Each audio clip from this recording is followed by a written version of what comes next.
See, that's the thing. John missed that class on tact. See, he preached with a 2x4 and he upset people. But he had this little time to get people ready for the coming of Jesus, to get them prepared for the coming of the Messiah. And then Jesus shows up.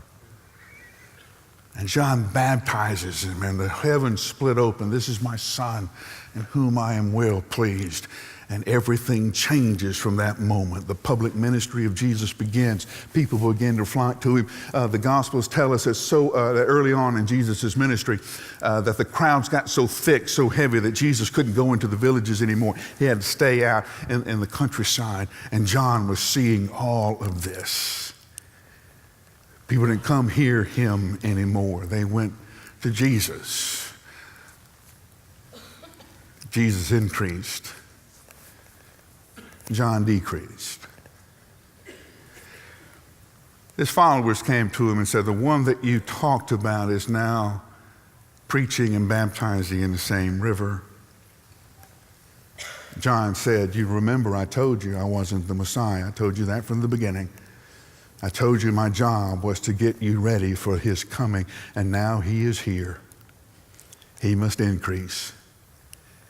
I must decrease.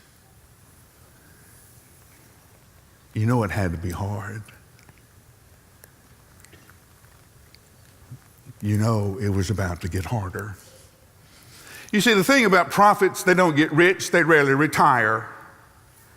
They get killed. Because when you get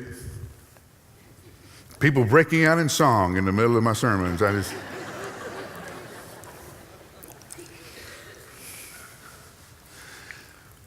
when you hold the world accountable, when you tell them this is what God says, deal with it, you don't live long.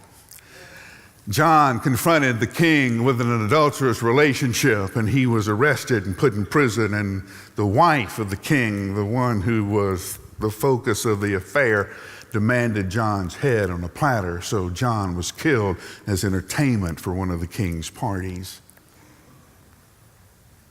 He must increase. I must decrease, and John fades from history.